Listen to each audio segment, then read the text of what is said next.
Let us discuss about the biomagnetic property of this digital device, that how it is functioning. There are certain components that determines its magnetic property, that how this magnetic compass is functioning. There is a like micromagnet, and think about the composition of our body. We contains like ferrous oxide, iron, and as we slide our fingers on this touch screen, accordingly our compass responds. It reflects that this device contains magnetic property. Like if I am rotating my finger on this compass in anti-clockwise, the compass is rotating in anti-clockwise. It is all about visual fluctuations. Though photoelectronic effects related with its attributes decides that we have to remain sincere that how it will affect our health also. Suppose I am rotating my finger over this biomagnetic what we can say a device that in clockwise manner, then it reflects like this is all about the attribute of things. Now let us rotate this mobile phone. Like if I am rotating it in anti-clockwise, the magnetic compass rotates accordingly to share its what we can say orientation. If a circuit continues, like I have completed a circuit, so accordingly it gives a signal due to the its nature, that how this compass is functioning. And again, with reference to the video players, suppose if we are playing any video on YouTube, anyone, so if I am playing this video, right? So here there are certain like what we can say things that we can observe. Like if we think there are 5 different things are given, so here if you will click, you will find that how it is functioning. आपको कई simulation दिए जाते हैं, कई mock-up drills होती हैं. See, I just clicked it for 10 seconds earlier, then how it responded, it's like this. You can see the circle formed due to the polarization of the atoms present in that specific region. Like if we will with touch here, then how it functions. Again, if we touch here 20 seconds like this, so it is regulated by biomagnetic property. So we have to observe that how this device is affecting our life, our health. And let us discuss a while about biomagnetism.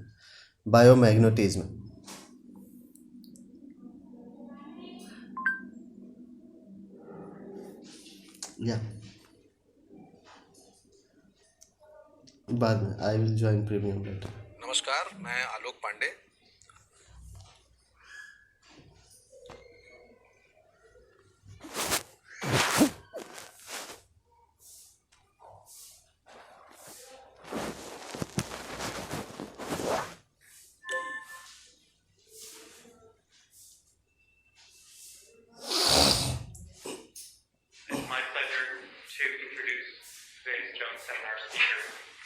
Today we have Dr. David Cohen. He pioneered the field of study of biomagnetism, which is the study of magnetic fields produced by the body. He's made many of the first statements in this field. In 1969, Dr. Cohen built an elaborate shielded room at MIT, but needed a more sensitive detector to measure these magnetic fields. James Zimmerman had just developed an extremely sensitive detector called the SQUID, or superconducting quantum interference device. Dr. Cohen and Zimmerman set up this detector in the new room to look at the heart, the magnetic fields from the heart, or the magnetocardiogram. And for the first time, the signals were clear, and the resulting report, often called the Magna Carta of biomagnetism, ushered in a new era in the field of biomagnetism. Dr. Cohen then measured the first clear signal from the brain to the magnetoencephalogram, or MEG. Cohen has worked continuously in the field of biomagnetism throughout his career. He's authored many publications, mostly concerning the MEG, and has been called the father of the MEG. He remains active, is on the faculty at the Harvard Medical School, and is a member of the MEG group at the Martino Center for Biomedical Imaging, which is located at Massachusetts General Hospital. Please join me in welcoming Dr. David Cohen.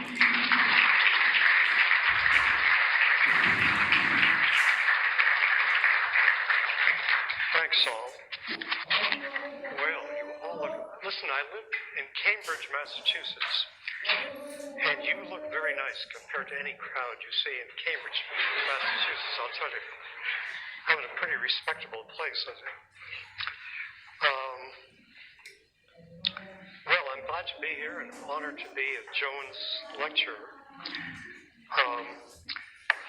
Let me first give the definition of biomagnetism. If any living thing, like a human body, gives a magnetic field out, that's called biomagnetism. We're not going to be talking about what happens when you apply a magnetic field to the body. That's called magnetobiology. I don't go near that. That's something else entirely. So as long as we know what we're talking about. Now,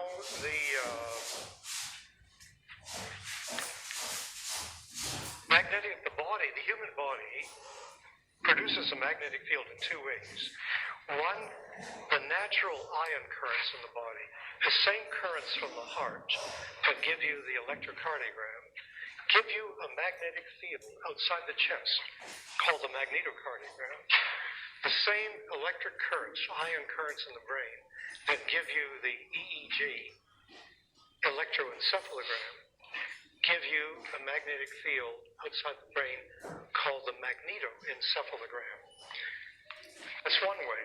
The other way are particles. You can breathe in magnetic dust into your lungs, junk, and you can magnetize that junk, and that'll give you a magnetic field. So those are the two main ways. Let's see a little more about that.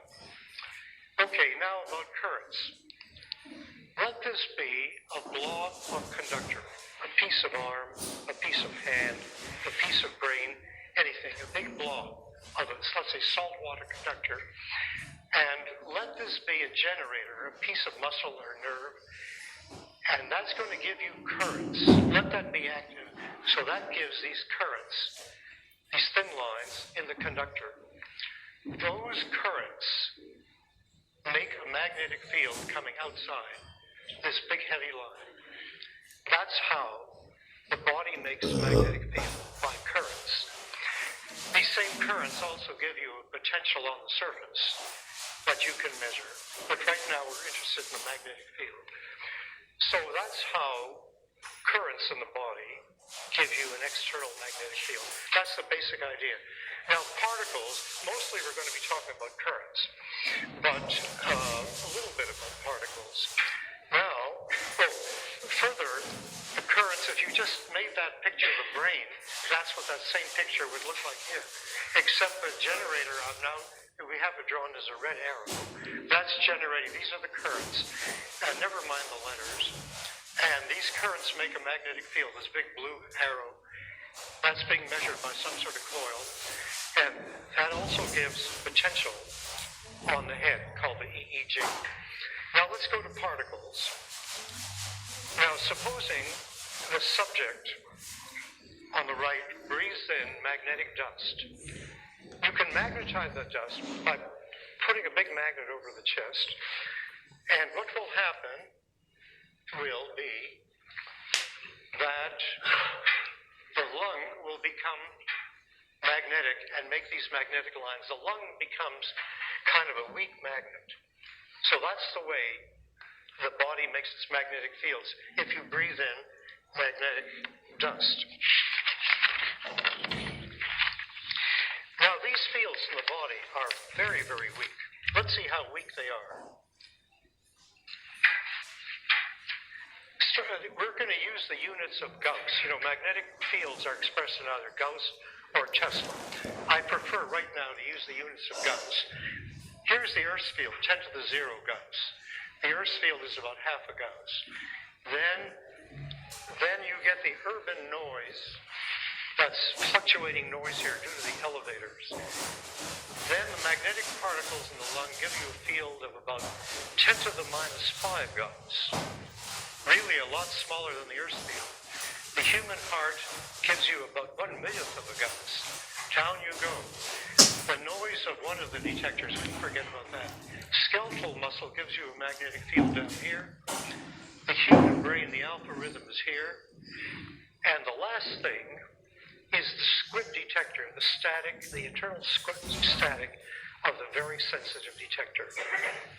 So you see, to measure a magnetic field here, you need that detector, a very sensitive detector, and you also have to have some way of getting rid of, let's say, if you're measuring the fluctuating field of the heart, some way of getting rid of the urban noise. You've got to get rid of external fields. We're measuring very small fields. So again, the detector is, pardon this crummy slide, this is a superconducting gadget here. This thing is about 1 inch or 2 inches across. That's a superconducting wire going to this gadget. That goes out to some electronics. This is liquid helium. This is a liquid helium dewar, and that's the vacuum space here. That's all it is. Squid detector is that. That's one channel squid detector, the most sensitive detector in the world. Sorry about this crummy slide. I like it. And we'll go to, now here's my old shielded room at MIT. Subject is sitting there getting measured with one squid detector at the head. He wears no magnetic material. You can't have any steel on your body. And he's getting his brain measured and by one channel. So now biomagnetism has some special jokes that I hope will keep you awake. Here's one of them. Sorry about that. Chamber eliminates the Gaussian. I apologize, but that's how it goes. Now let's fast forward to what are systems like today. Okay, that was a long time ago. That was in 1970, 71, something like that. One channel. Now, here we have a state-of-the-art system costing $3 million. Here's the dewar in here, liquid helium dewar. There are 306 channels around the head. That's called a whole head system. The helmet over the head. 306 channels, and they are, that small inset shows what's inside the dewar.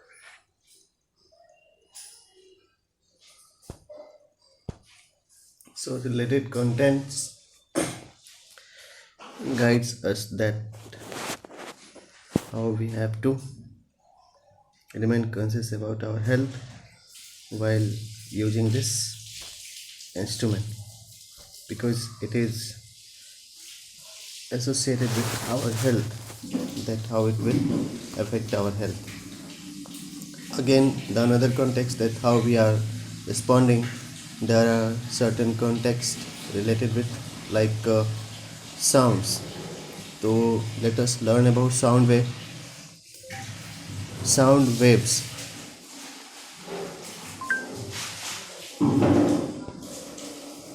Meet lovers के नखरे सिर्फ Licious ही समझता है, तो Licious के नखरे आपके कब बनेंगे? हो गए सर, हो गया। पता है, लिशियस में फार्म से लेके डिलीवरी तक चिकन पे से उनकी नजर नहीं हटती। 150 क्वालिटी और सेफ्टी चेक्स होते हैं, और तुम ये अनिल कपूर को एक ही में निपटा रहे हो। लिशियस से कुछ तो सीखो यार। Come on, check, buddy. Meat lovers के नखरे सिर्फ लिशियस ही समझता है, तो लिशियस के नखरे आपके कब बनेंगे? 141, 142. Ladies and gentlemen, दिल थाम के बैठे, क्योंकि आ रही है miss फोनिका।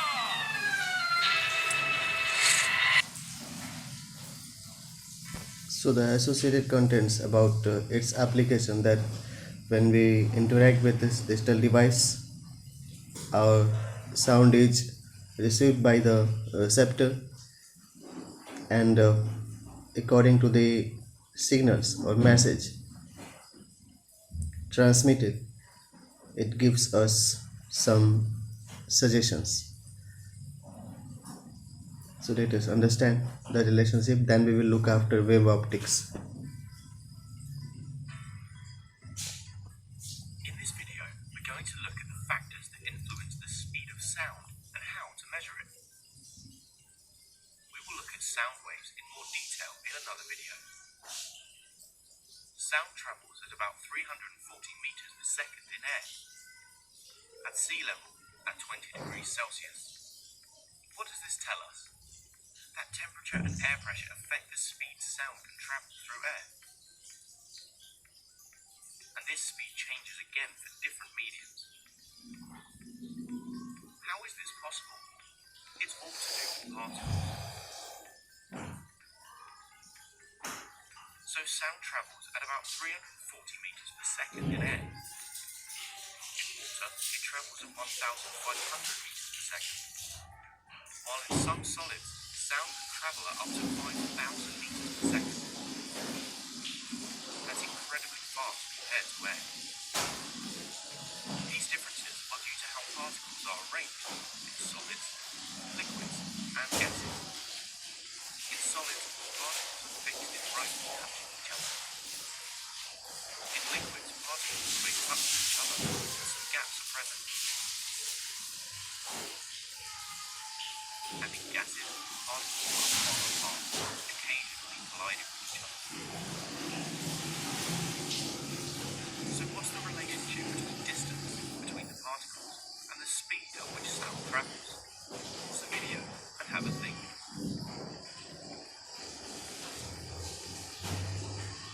The closer the particles lie, the faster sound is able to travel. Sound waves travel faster through solids and liquids because their particles are closer together, so it's easier for the vibration to hit the next particle. Another way of saying this, the more densely the particles are arranged, the faster sound travels. So now we can link this idea to how temperature affects the speed of sound in air. When temperature increases, the kinetic energy of particles also increases.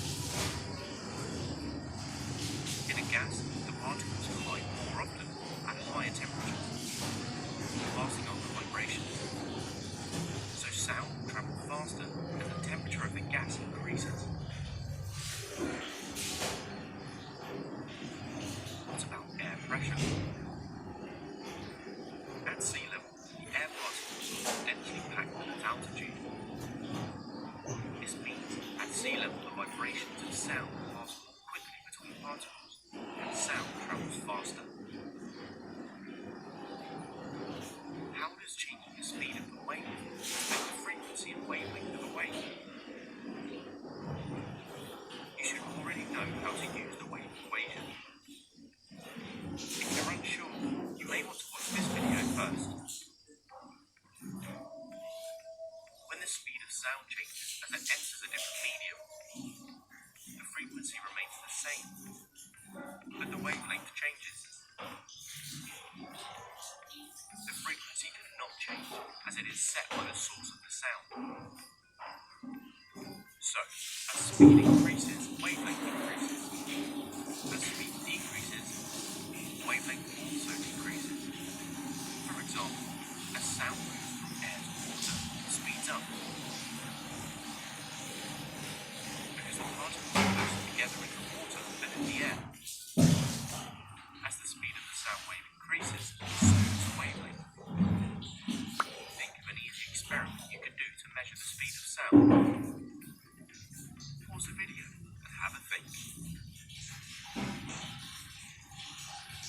One option is to get someone to stand exactly 400 meters away with a stopwatch. Make sure you can clearly see each other. When you are both ready, loudly bang the drum with your drumstick. that starts the clock when they see you hitting the drum, and stops it when they hear the sound. Repeat this experiment a number of times, then take the average of the reading. We can now work out the speed using the equation speed equals distance over time. So speed equals 400 meters divided by 4.2, giving a speed of 333 meters per second. Pretty close to 340 meters per second, not exactly the same. Why do you think this is? Pause the video and have a think of some possible reasons. Maybe it's colder than 20 degrees Celsius. Maybe we're at a higher altitude than sea level. Or maybe it's a human error that the stopwatch timer has slightly delayed reaction. So, we've seen that the speed of sound waves varies between solids, liquids and gases because of how closely or far apart molecules are for the vibrations to pass between. Atmospheric pressure and temperature also affect the speed. Please like and share our videos with your friends. If you have any questions And that you want help with, just comment. the another applicable theorems implies like how we can think about this wave optics.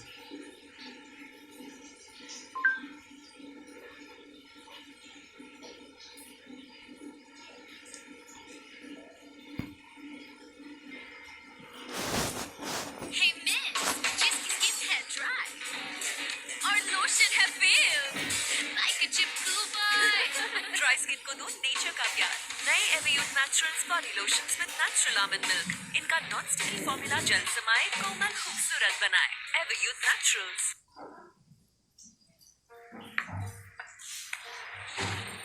नाम फालतू है ही, काम तो कुछ काम का कर ले. फालतू का भेज दिया तुझे ऊपर वाले ने. अब ऊपर वाले ने भेजा है तो वही संभालेगा.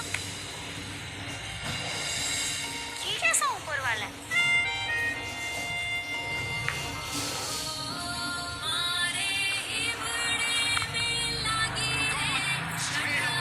कितना फालतू का टीवी देखेगी? कुछ काम कर ले. हमारे पास लाइट का जो बेसिक अंडरस्टैंडिंग है वो ये है कि लाइट जो है ये स्ट्रेट लाइन में प्रोपगेट करता है. अगर हम इस अलाइंड कार्डबोर्ड्स में से किसी एक कार्डबोर्ड को थोड़ा भी डिस्प्लेस कर दें तो हमें ये कैंडल का फ्लेम जो है ये दिखना बंद हो जाएगा. तो ये हमें ऐसा फीलिंग देता है कि मानो लाइट जो है ये हमेशा स्ट्रेट लाइन को फॉलो करते हुए आगे बढ़ता है. और ये कॉर्पस्क्यूलर थ्योरी कहा जाता है इसे लाइट का. ये कहता है कि लाइट छोटे छोटे पार्टिकल्स जैसे कि कॉर्पसल्स नाम दिया गया था उन छोटे पार्टिकल्स से बना हुआ है जो कि स्ट्रेट लाइन में प्रोपगेट करता है. तो ये हमें एक ऐसा फीलिंग जनरल फीलिंग ऐसा आता है कि लाइट मानो स्ट्रेट लाइन में प्रोपगेट करता है.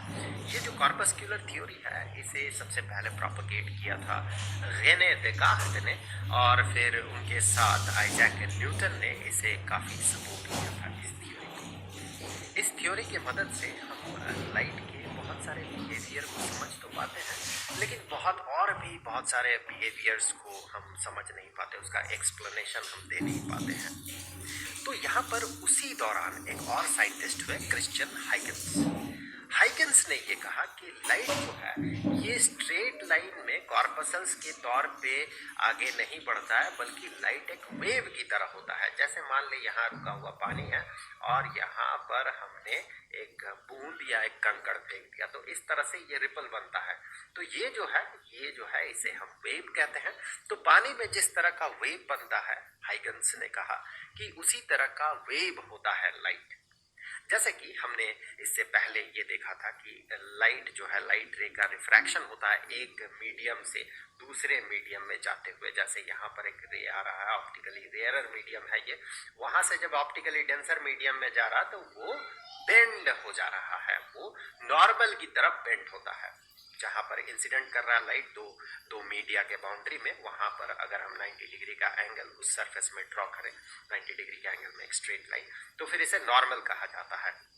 तो ये हम रे ऑप्टिक्स से या फिर कॉर्पस्कुलर थ्योरी से भी इसे एक्सप्लेन किया जा सकता है। वैसे प्रॉपर एक्सप्लेनेशन तो होता नहीं है वहां पर स्नेल्स लॉ के मदद से इसे समझाया जा सकता है कि कितना बेंडिंग होगा। इसका जो प्रॉपर एक्सप्लेनेशन है कि ऐसा बेंडिंग क्यों होता है, ये हाइगन्स ने जो कहा था कि लाइट वेव की तरह है, तो उससे इसका प्रॉपर एक्सप्लेनेशन या फिर कहें बेटर एक्सप्लेनेशन निकल के आता है। देखिए, अगर लाइट एक वेव की तरह हुआ और इस तरह से ये वेव प्रोपगेट करते हुए आगे बढ़ते हुए एक मीडियम से दूसरे मीडियम में अगर ये एंटर करता है, तो अगर लाइट का स्पीड एक मीडियम में और दूसरे मीडियम में अगर ये स्पीड कांस्टेंट ना हुआ, तो फिर ये जो है ये वेव मुड़ जाएगा। कैसे मुड़ेगा, चलिए डेमोन्स्ट्रेशन एक देख लेंगे कि अगर आप यहाँ से यहाँ तक का डिस्टेंस देखें, यहाँ पर लाइट का जो वेव है यहाँ पर आया, सरफेस से टकराया, फिर दूसरे मीडियम में ये इस तरह से आगे बढ़ेगा। तो दूसरे मीडियम में लाइट का स्पीड अगर कम हुआ तो मान ले कि ये किसी एक खास पीरियड ऑफ टाइम में ये इतना डिस्टेंस ट्रेवल करेगा। अगर आप दूसरे पॉइंट में देखें, यहाँ से देखें, तो यहाँ से जो लाइट निकला और इस पॉइंट तक पहुंचा, क्योंकि इस मीडियम में लाइट का स्पीड ज्यादा होगा तो ये ज्यादा डिस्टेंस ट्रेवल करेगा। तो इस तरह से आप समझ सकते हैं जो वेव का इस तरह का, वैसे भी इसे वेव फ्रंट कहा जाता है, सो वेव का इस तरह का जो स्ट्रक्चर था, इस तरह का जो शेप था, वो थोड़ा बेंड हो गया क्योंकि लाइट जो है इस मीडियम में ज्यादा ट्रेवल किया और इस मीडियम में स्पीड कम होने के कारण ये कम ट्रेवल करेगा। तो यहाँ से हम समझ सकते हैं लाइट रे, अगर रे के फॉर्म में देखें तो जो इस तरह से आ रहा था लाइट रे, वही लाइट रे फिर आगे चल के ये बेंड हो गया, ये नॉर्मल की तरफ बेंड हुआ क्योंकि दूसरे मीडियम में लाइट का स्पीड कम है। इस तरह से वेव थ्योरी से, लाइट का जो वेव थ्योरी है, इससे हम और भी बहुत सारे चीज़ों को एक्सप्लेन कर सकते हैं। लेकिन इस समय प्रॉब्लम ये था कि कॉर्पस्कुलर थ्योरी में माना जाता था कि ये जो डेंसर मीडियम है, ऑप्टिकली डेंसर मीडियम जो है, इसमें लाइट का स्पीड ज़्यादा होता है और ऑप्टिकली रेयरर मीडियम में लाइट का स्पीड जो है, ये लाइट का स्पीड कम होता है। लेकिन इस थ्योरी में हाइगन्स ने कहा कि लाइट का स्पीड जो है ऑप्टिकली डेंसर मीडियम में कम होगा और ऑप्टिकली रेयरर मीडियम में ज्यादा होगा। तो ये एक कॉन्ट्रडिक्शन है। ये कॉन्ट्रडिक्शन बहुत आगे चल के ये कॉन्ट्रडिक्शन दूर हुआ। हाइगन्स ने अपना जो थ्योरी है, ये थ्योरी दिया था 1678 में और रेने डिकार्त ने अपना कॉर्पस्कुलर थ्योरी दिया था 1637 में। तो क्रिश्चियन हाइगन्स 1678 में उन्होंने ये कहा, उसके लगभग 200 सालों के बाद लियो फुको आते हैं और वो एक एक्सपेरिमेंट करते हैं, अपना रोटेटिंग मिरर वाला एपरेटस से एक एक्सपेरिमेंट करते हैं। उस एक्सपेरिमेंट में उन्होंने ये दिखाया कि लाइट का स्पीड जो है हवा में ज़्यादा है और पानी में कम है। तो इस तरह से ये एस्टेब्लिश्ड हुआ कि ऑप्टिकली डेंसर मीडियम में लाइट का स्पीड कम होता है रिलेटिव ऑप्टिकली रेयरर मीडियम में लाइट का जो स्पीड है। तो ये तो बहुत सालों का गैप है, लगभग 200 सालों का गैप है। लियो फुको ने अपना एक्सपेरिमेंट 1862 में किया था। इस बीच एक और इंटरेस्टिंग चीज होता है। थॉमस यंग नाम का एक साइंटिस्ट आते हैं, उन्होंने एक एक्सपेरिमेंट किया था 1802 में। उस एक्सपेरिमेंट का ही एक मॉडर्न एक सेटअप के साथ अगर हम वो एक्सपेरिमेंट करें तो वो हम अपने घर में भी कर सकते हैं। वो एक्सपेरिमेंट मैं पहले वो एक्सपेरिमेंट बता रहा हूँ जो हम लोग अपने घर में कर सकते हैं। अगर आप इस तरह का एक लेजर पॉइंटर लें, वैसे जो एक्सपेरिमेंट हम देखने वाला है ये थॉमस यंग का ही डबल स्लिट एक्सपेरिमेंट है, उसी का मॉडर्न वर्जन है। अगर आप इस तरह का एक लेजर पॉइंटर ले और उसका जो टिप है जहाँ से पॉइंटर का लाइट निकल रहा है, उसे अगर आप टेप से ढक दें, लेकिन आप 2 नैरो ओपनिंग्स अगर रखें और फिर अगर इस लेजर पॉइंटर को आप स्विच ऑन करके किसी भी स्क्रीन में आप इंसिडेंट करवाएं, दीवार में इंसिडेंट करवाएं, तो आप ये एक्सपेक्ट कर सकते हैं कि हमें दीवार में 2 पॉइंट में लाइट दिखेगा क्योंकि 2 ओपनिंग्स है, 2 ओपनिंग से लाइट निकलेगा और 2 पॉइंट में हमें लाइट दिखेगा। लेकिन ऐसा इन रियलिटी होता नहीं, हमें जो इन रियलिटी दिखता है वो कुछ ऐसा होता है। हमें इस तरह के बहुत सारे ऐसे स्पॉट्स दिखते हैं, ब्राइट स्पॉट्स दिखते हैं, उसके बीच डार्क स्पॉट्स होता है। इसे लाइट का इंटरफेरेंस कहा जाता है। वैसे अगर आप इसे डेमोन्स्ट्रेशन के साथ देखें तो यहाँ पर 2 स्लिट्स है मान ले, और पीछे ये स्क्रीन है। अगर हम लेजर पॉइंटर से लाइट इसमें इंसिडेंट करवाएं तो यहाँ से बाहर निकल के लाइट जो पीछे की तरफ जाएगा और स्क्रीन में जो हमें इमेज दिखेगा वो कुछ इस तरह का होगा। 2 स्पॉट नहीं बल्कि हमें बहुत सारे इस तरह के, इसे फ्रिंजेस कहा जाता है, इस तरह के फ्रिंजेस दिखता है। तो ये जो है, ये फेनोमेनॉन जो है इसे इंटरफेरेंस कहा जाता है और इसे एक्सप्लेन किया जा सकता है लाइट के वेव थ्योरी से। लाइट की कॉर्पस्क्यूलर थ्योरी से इसे एक्सप्लेन नहीं किया जा सकता है। जैसे कि यहाँ पर एक छोटा सा डेमोन्स्ट्रेशन देखें। माने ये पानी का सरफेस है, एक लिक्विड का सरफेस है मान ले, और उसमें 2 जगह पे हम अनड्यूलेशन कर रहे हैं, ऊपर नीचे किसी ऑब्जेक्ट को हिला रहे हैं जिससे कि वेव बन रहा है। अगर आप इस वेव के प्रोपगेशन को देखें, इसमें आप बहुत ही इंटरेस्टिंग चीज पाएंगे, एक बहुत ही सुंदर पैटर्न आपको दिखेगा। और इस पैटर्न में आप ये पाएंगे इन जगहों पे वेव नहीं है, वेव गायब हो गया। इन जगहों पे वेव गायब हो गया, लेकिन इन जगहों पे आपको वेव का एग्जिस्टेंस दिखेगा। यहाँ पर वेव का एग्जिस्टेंस है।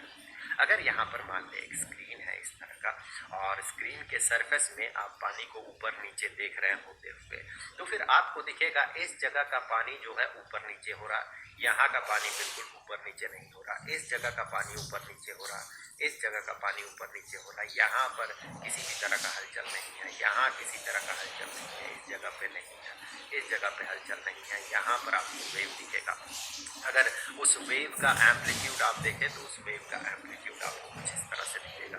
यहाँ पर बहुत ज़्यादा अनड्यूलेशन आपको दिखेगा, बहुत ज़्यादा यहाँ पर ऊपर नीचे होगा पानी, फिर यहाँ पर उसका जो एम्पलीट्यूड है वो 0 हो जाएगा, फिर आगे रहेगा, फिर यहाँ पर 0 हो जाएगा। इस तरह का आपको यहाँ पर कहीं पर वेव दिखेगा, कहीं पर वेव नहीं दिखेगा। इसका एक्सप्लेनेशन हम लोग इंटरफेरेंस वाले वीडियो में जाकर देखेंगे। फिलहाल तो देखिए, पानी के सरफेस में 2 जगह पे अगर हम इस तरह का वेव क्रिएट करें तो एक वेव दूसरे वेव के साथ इंटरफेयर कर रहा है, और कहीं पर अब एक दूसरे के इफेक्ट को बढ़ा रहा है, तो कहीं पर एक दूसरे के इफेक्ट को कैंसिल कर रहा है। जैसे यहाँ पर एक दूसरे के इफेक्ट को बढ़ा रहा है, तो यहाँ पर एक दूसरे के इफेक्ट को कैंसिल कर रहा है। तो ये जो है, ये आप इंटरफेरेंस को इससे एक्सप्लेन कर सकते हैं कि लाइट अगर एक वेव हुआ तो इस स्लिट से और इस स्लिट से, 2 स्लिट से निकला हुआ 2 वेव जो है वो जब इस स्क्रीन तक पहुंचेगा तो यहाँ पर हमें वेव दिखेगा, और दैट मीन लाइट दिखेगा, और बीच में हमें एक डार्क स्पॉट मिलेगा, जैसा कि हमने पिछले पानी के सरफेस में 2 वेव क्रिएट करके देखा था। फिर यहाँ पर हमें दिखेगा वेव, और यहाँ पर हमें डार्क स्पॉट दिखेगा, फिर वेव, फिर डार्क स्पॉट, इस तरह से। तो जहाँ पर वेव है, चूंकि लाइट का वेव थ्योरी ये कहता है कि लाइट वेव है, तो जहाँ पर वेव है वहाँ पर हमें लाइट दिखेगा। जहाँ पर वेव, 2 वेव्स मिलके एक दूसरे के वो कैंसिल कर रहा है, वहाँ पर हमें लाइट नहीं दिखेगा, मतलब वहाँ पर हमें एक डार्क स्पॉट दिखेगा। अब यहाँ पर सवाल ये आता है कि लाइट अगर वेव हुआ तो फिर सूरज का लाइट धरती तक पहुंचता कैसे है? क्योंकि सूरज और धरती के बीच का जो एक बहुत बड़ा डिस्टेंस है, 15 करोड़ किलोमीटर का, उसमें तो लगभग पूरा हिस्सा वैक्यूम है, और वेव को ट्रैवल करने के लिए एक मीडियम चाहिए। यही हमें पता है कि वेव को ट्रैवल करने के लिए किसी भी तरह का मीडियम चाहिए। जैसे अगर पानी की वेव की बात करें तो उसके लिए, उस वेव को प्रोपगेट करने के लिए पानी चाहिए। जैसे अगर साउंड, हवा में साउंड के प्रोपगेशन की बात करें तो उस साउंड को, जो कि एक वेव है, उसे प्रोपगेट करने के लिए साउंड एज अ मीडियम उसे चाहिए। लेकिन वैक्यूम में तो कोई भी पार्टिकल नहीं है, कुछ नहीं है, वैक्यूम तो नथिंग है। वैसे देखा जाए तो वो नथिंग नहीं है, लेकिन ऐसे हम जिस तरह से चीजों को परसीव करते हैं उसके हिसाब से मटेरियलिस्टिकली अगर कहें तो वैक्यूम जो है वो खाली है, कुछ भी नहीं है, कोई मटेरियल नहीं है वहां पर। तो सवाल ये उठा कि फिर सूरज से लाइट धरती तक आया कैसे, पहुंचता कैसे है? ये लाइट किस तरह का वेव होगा कि वो वैक्यूम में भी ट्रैवल कर सके? तो यहाँ पर एक बहुत ही ब्रिलियंट साइंटिस्ट आते हैं, जेम्स क्लर्क मैक्सवेल। मैक्सवेल ने 1864 में थियोरेटिकली प्रैक्टिकल डेमोन्स्ट्रेशन नहीं बल्कि थियोरिटिकली ये दिखाया कि लाइट जो है ये एक इलेक्ट्रोमैग्नेटिक वेव है, मतलब कि वहां पर होता है इलेक्ट्रिक फील्ड का अनड्यूलेशन, मतलब इलेक्ट्रिक फील्ड चेंज करता है और चेंजिंग इलेक्ट्रिक फील्ड एक मैग्नेटिक फील्ड क्रिएट करता है, space time varying magnetic field create करता है, और वो जो वेरिंग मैग्नेटिक फील्ड है वो वापस से इलेक्ट्रिक फील्ड क्रिएट करता है, मतलब एक electric field magnetic field create किया, वो मैग्नेटिक फील्ड आगे इलेक्ट्रिक फील्ड क्रिएट किया, वो इलेक्ट्रिक फील्ड फिर आगे मैग्नेटिक फील्ड क्रिएट किया। इस तरह से एक दूसरे को क्रिएट करते हुए एक वेव सा बनाते हुए एक इलेक्ट्रोमैग्नेटिक वेव है लाइट। तो ये जेम्स क्लार्क मैक्सवेल ने कहा, लेकिन इस थ्योरी को इमीडिएटली रिकॉग्निशन नहीं मिलने वाला था अगर ये लाइट के स्पीड को प्रेडिक्ट न कर पाता।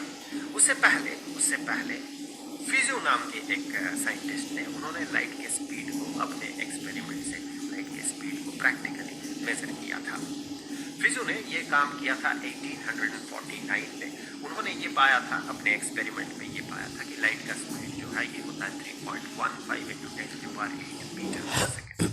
आगे चल के लियो फुको, जिनके बारे में थोड़ी देर पहले हम लोगों ने बात किया, लियो फुको ने भी अपना जो रोटेटिंग मिरर वाला एक्सपेरिमेंट है उस एक्सपेरिमेंट से लाइट का स्पीड पता किया था, जो कि उन्होंने पाया था 2.98 × 10⁸ मीटर पर सेकेंड। ये उन्होंने किया था 1862 में। इसके 2 साल बाद जेम्स क्लार्क मैक्सवेल अपना थ्योरी लाते हैं और कैलकुलेट करते हैं, अपने थ्योरी से वो कैलकुलेट करते हैं कि लाइट का स्पीड कितना होना चाहिए, और वो ये पाते हैं कि लाइट का स्पीड 2.998 × 10⁸ मीटर पर सेकेंड है। ये बहुत ज़्यादा इंपॉर्टेंट इसलिए है क्योंकि ये दोनों प्रैक्टिकल डेमोन्स्ट्रेशन था, प्रैक्टिकली इसे पता किया गया था, और ये एक थियोरिटिकल कैलकुलेशन था, इसीलिए इसका वैल्यू बहुत ज़्यादा है।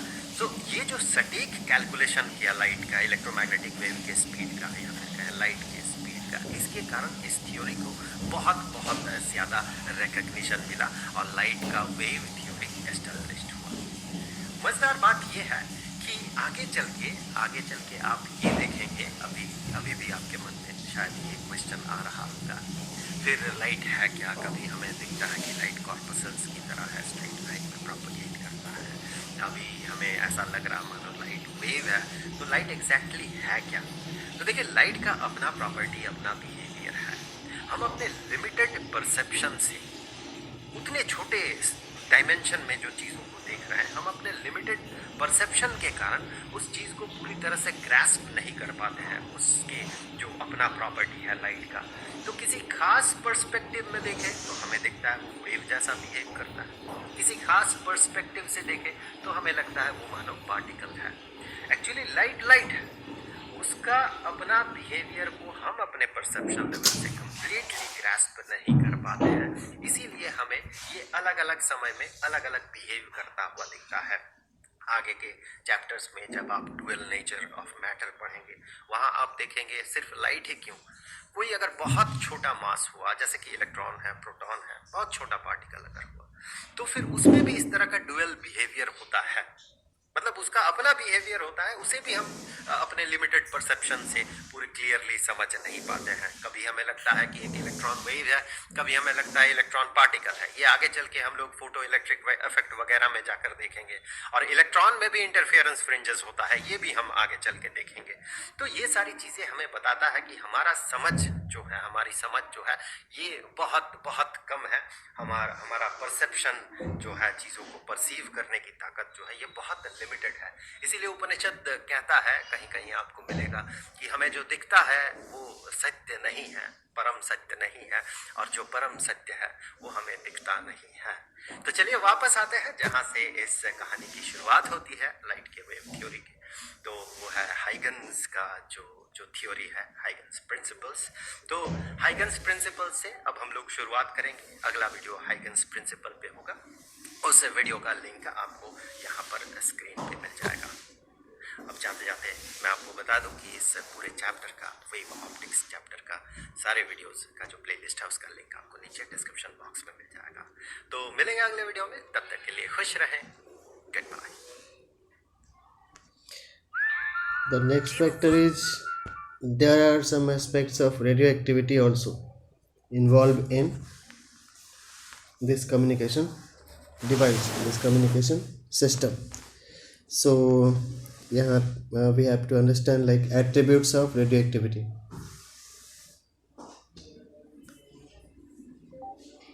Attributes of radioactivity.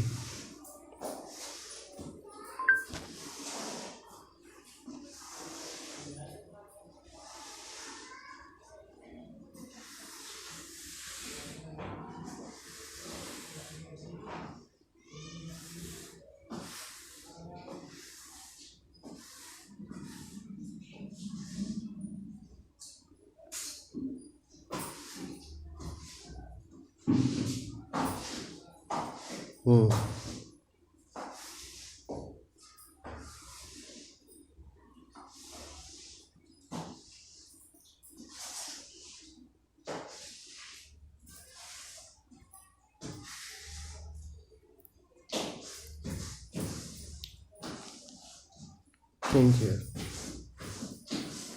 Radioactive elements. Objective: to learn about the radioactivity in elements.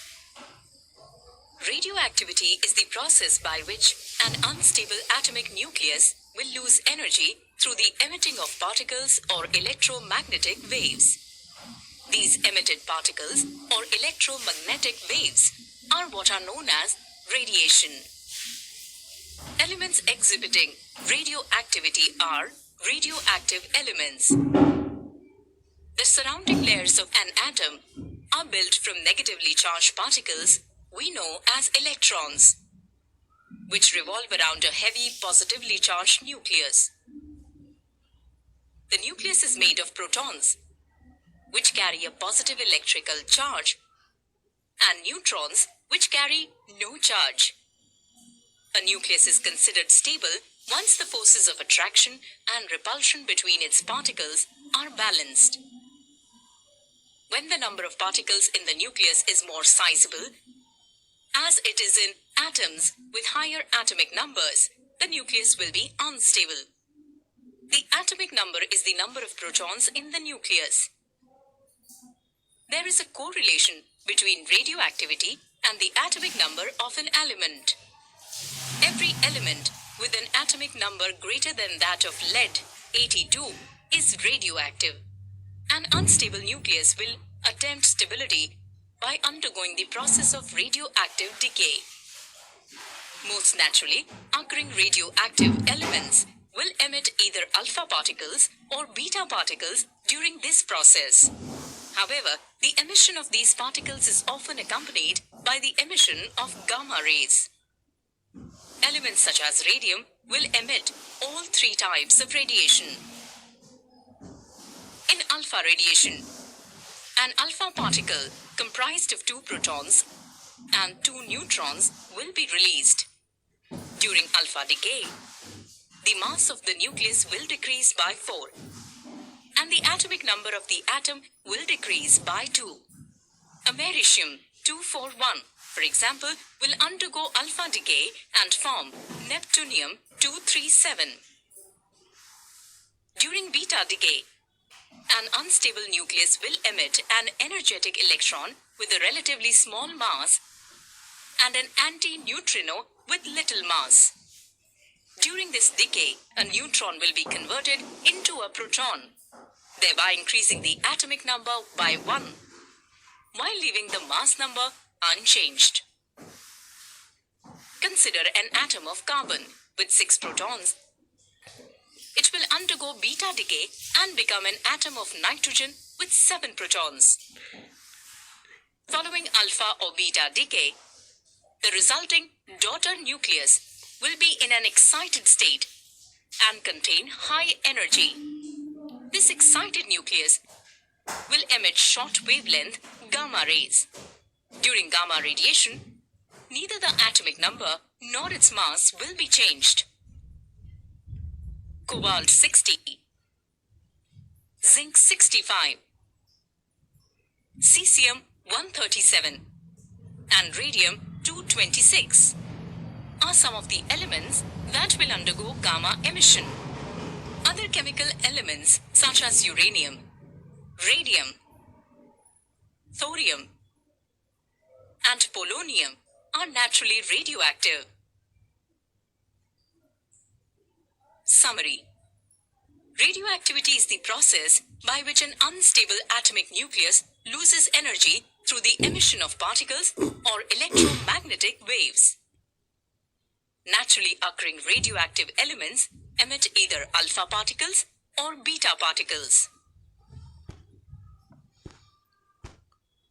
So, in this context, both principles are applied because electromagnetic effects are being absorbed through this device. So, there are related health hazards for use of this mobile. We must remain conscious, and our caution could help us to get rid of the related consequences of this application. Health hazards related with use of smartphones.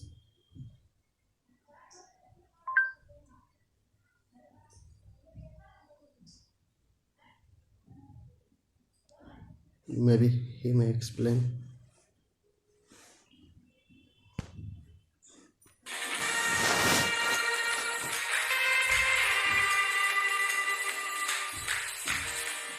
Open the window, set yourself free. You're never alone when you follow a dream. Window is open now.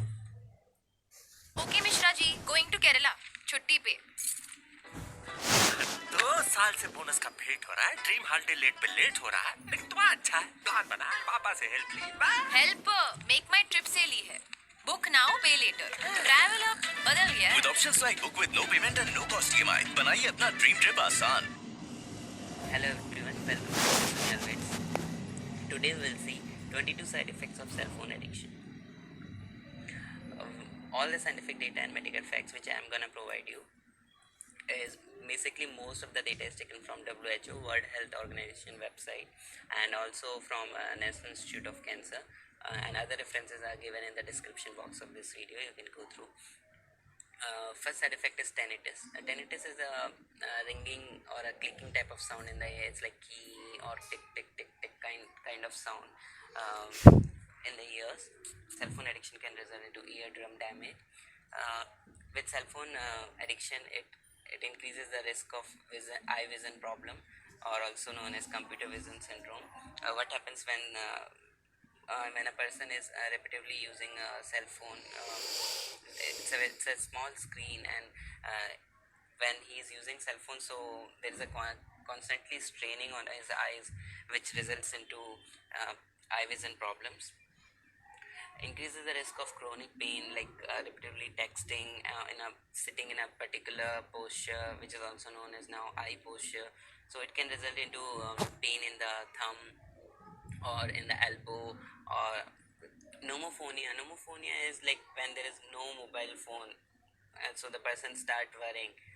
It results into increased stress, and stress can itself have lots of other side effects.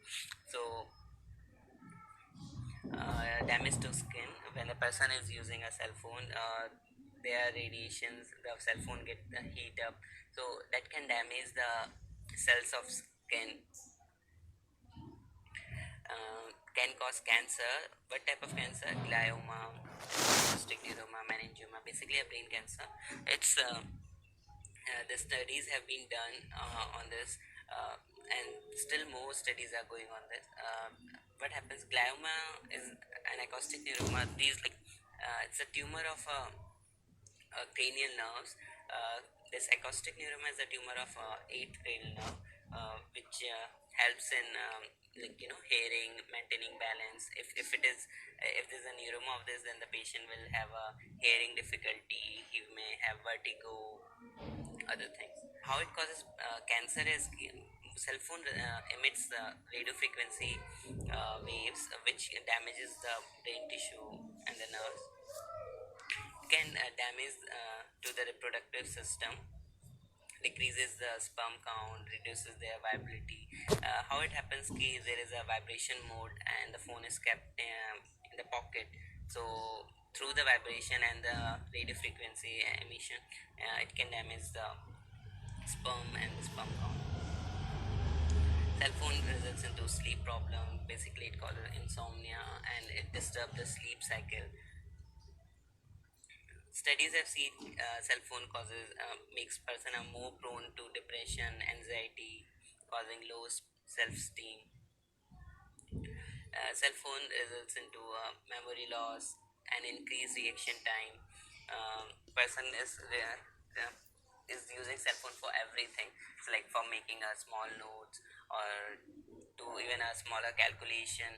So he becomes totally dependent on it. So it increase, and also he stops using his own mind and brain. So what happens when there is a particular stimulus, so person is not able to react fast.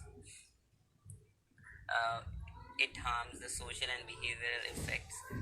It can make some people introvert or attention deficient hyperactivity disorder, commonly seen in children's, where the kids become very hyperactive. It can cause headache. Cell phone addiction is very dangerous, especially on roads. Either you are talking on phone crossing the roads, or you are while talking on phone or texting, or you are driving. Cell phone addiction not only disturb the addict, it disturb the other people too.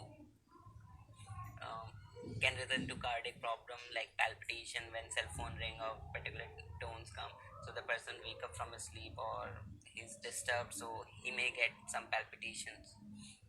It can increase the risk of infection. What happens ki person is handling the phone, so there's a lot of moisture over the phone, bacteria and germs can settle down. Cell phone can interfere with the other devices, like a heart patient who is on pacemaker, or who has a implantable defibrillation, or person who is on hearing aid. So it can interfere with the other devices because of its radio frequency waves emission. It can result into phantom pocket vibration syndrome. What it means is when the person has kept his phone on vibration mode, or when so he keeps repeatedly checking his phone. He thinks like there is a vibration in his pocket, so he will keep checking his phone, but actually it's nothing is there.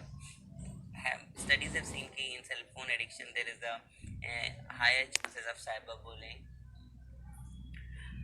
decreased concern for other people.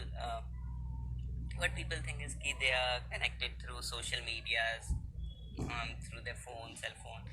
So they think they are socially more connected, but what actually studies have found is there is a decreased concern for other people.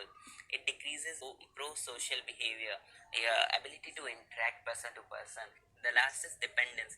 People even early morning going to freshen up, they're using their cell phone. They're highly addicted to it. Like if they can't spend even 1 or 2 minutes without their cell phone, which I think it's not good for them. So therefore, limit the use of cell phone and stay safe. How to get over with this addictions, or if anyone is having the cell phone addiction, best thing is try to check your phone only in free hours or where you have a free time. Turn off the vibration mode. Turn on airplane mode while you're driving or in plane. Never cross road while talking on phone. Try to keep your cell phone in your bag instead of your pocket. Turn it off or put it on a silent mode before you sleep. You can opt for a monthly plan for limited minutes and text, so you don't overuse it. You can try to limit the use as much as you can. You can also plan for a mobile free days, and there are other various methods to get over this addiction. So thank you for watching this video. For more videos, subscribe to my channel Ankit Sunil. You can also follow on Hyaluronic acid hydrating power. Now for your hair. New Hyaluron Moisture with a shot of hyaluronic acid. Instantly fills hair with moisture. 72-hour hydrated hair. Full of life. It's not magic, it's science. New Hyaluron Moisture by L'Oréal Paris. We're worth it. Meat lovers के नखरे सिर्फ Licious ही समझता है, तो Licious के नखरे आपके कब बनेंगे? सा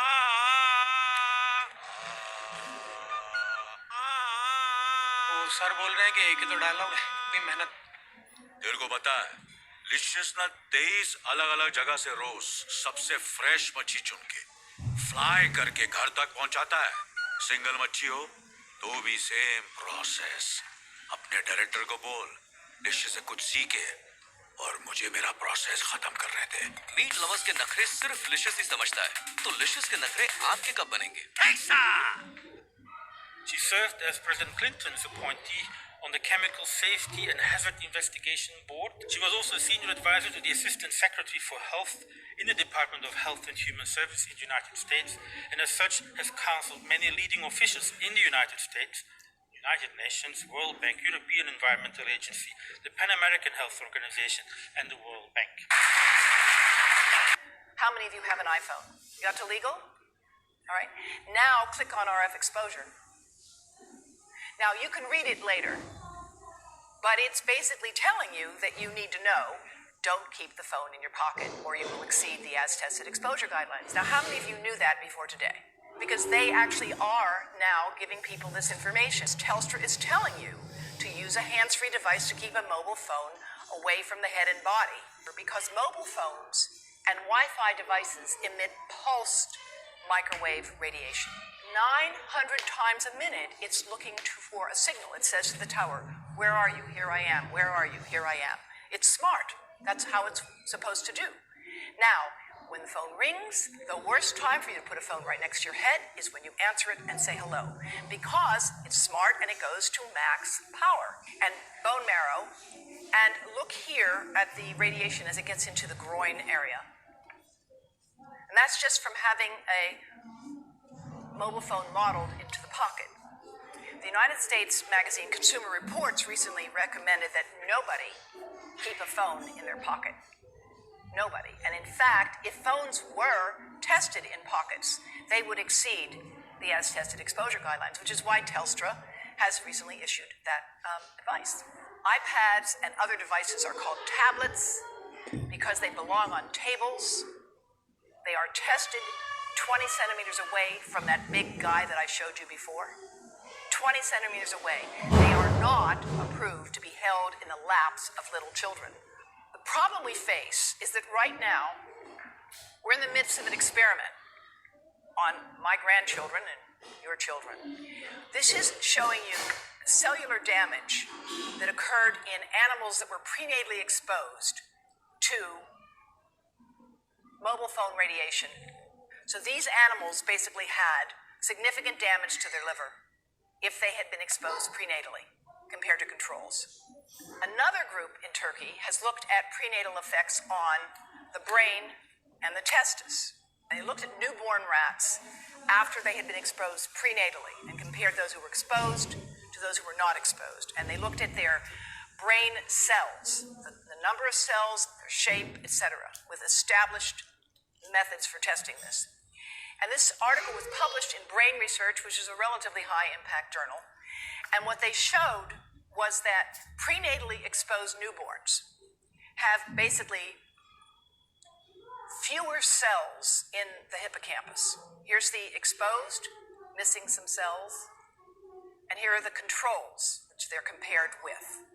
And what they found was that newborns that had been exposed took 3 times as long to find their way out of an experimental maze and made twice as many errors. Studies have been done here in Australia at Newcastle by a fellow who's now the pro-chancellor of the university. And these studies have been done taking sperm from healthy men. And one test tube gets exposed to cell phone radiation, and one test tube is not exposed to mobile phone radiation. And then the results are evaluated. And this is a measure of vitality. We measure how well the sperm swim. This is a measure of motility. This is a measure of mitochondrial DNA damage. They have 3 times as much damage on their DNA. But taking middle-aged rats, 70-day-old male rats, that's middle-aged for a rat, and exposing them 2 hours a day for 45 days to a computer-generated mobile phone signal. And those results show lower testosterone, which is a very important hormone for a male. Men and women both have testosterone, men just need a lot more of it. And also increases of DNA damage as measured by certain enzymes. And the offspring had lower fertility. Has anyone seen a woman put a cell phone in her bra? Hands up, please. Please tell them you've heard now why they shouldn't do that. And here I want to show you our first case report from 2009, and we now have many more. This was a Chinese-American woman who used her cell phone 4 hours a day in her bra for 10 years while she was driving. Now, and you drive with a phone on your body. The phone is smart. It's going to go from one tower to another, and it's going to say, here I am, where are you, here I am. And it's going to be going to max power each time it moves from one cell tower to another. And there it was right next to her chest. And the tumors that developed right under the antenna of the phone. We love a hair color. I love my brown. I love my burgundy. और damage की चिंता नहीं. मेरा भरोसा सिर्फ Garnier colour naturals. एक no ammonia formula जिसमें है 10 गुना नेचुरल ऑयल्स जो गहराई तक जाकर बालों को कलर करे और पोषण दे. पाएंगे लाजवाब गहरा कलर जो चले 10 हफ्तों तक और दे 100% grey coverage. We love the color और हमारे बालों को मिले पोषण. Garnier colour naturals. So hence we have to observe that prevention is better than control, that how we are regulating our behavior. There are associated factors for research and development, but for the sake of the safety of your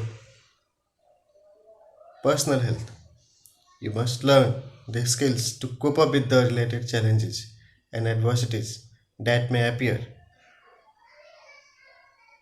Although there are greater utility for use of this digital device of communication in governance, in education, but our health should be given most priority. By Garnier, naturally. The phone. And it was subcutaneous, so it was like right under the surface of the skin. All right? Prenatally exposed mice have hyperactivity as adults. And these are some of the data. They have worse memory, they're more hyperactive, they have more anxiety, but they don't have much fear. The World Health Organization had reviewed all of the evidence and decided that mobile phone radiation was a possible human carcinogen. How many people had heard that? If people started to use phones regularly before age 20, as most of the world is doing now, there was 4 to 8 times more brain cancer after they had passed 10 years. So now, why is there no increase in brain cancer that we can find in the general population today? Because there is not. And after all, if mobile phones really are important, why don't we have an epidemic today? Well, let me tell you why. First of all, brain cancer takes a long time to develop. How do we know that? We know that because when the bombs fell at the end of World War II, there was no increase in brain cancer in the survivors who had been studied. No increase at all. Until 40 years had passed. It took 40 years for an increase in brain cancer to show up in that highly exposed population. In fact, most epidemiologic studies find no increased risk of brain cancer from mobile phone radiation. They don't. Until 10 years of heavy use. And by the way they define a cell phone user in these studies, I'm not making this up, is somebody who makes 1 call a week for 6 months. Yes, yes. And there's a tremendous amount of sponsored research by people who are hired to do studies to find no effect. And that's plagued this field. In the United States today, the gentleman who is directing the Federal Communications Commission, Tom Wheeler, was for 10 years the executive director of the Cell Phone Telecommunications Industry Association. In 1994, when industry first became aware that there were studies suggesting that mobile phone radiation could damage brain cells of rats, a memo was written to, quote, war-game the science. War-game the science. Israel, which is a country that has a lot of important issues to deal with right now, has a National Institute on non-ionizing radiation. They say no Wi-Fi in kindergarten. They all prefer wired over wireless in schools. The Canadian Parliamentary Health Committee has urged that there be a recognition that this is a, quote, serious public health issue. Vodafone has to provide a report to the American government, and they report that they face risks because they may have to pay people for health damages. China Mobile, in their report to the U.S. Securities and Exchange Commission, they had to say, we cannot be certain that future studies will not impute a link between electromagnetic fields and adverse health effects. Think about this. That microwave oven, it works because there's a metal box around the microwave signal, and the signal pings all over the place. Next time you get into an elevator or a train for any length of time, put your phone on airplane mode. Otherwise, that signal's going all over the place, magnifying and coming back. Keep the mobile phone away from you when it's on and you are asleep. So we must learn to improve our health, to remain healthy, so that we can understand that how it could help us to adopt healthy behaviors while learning.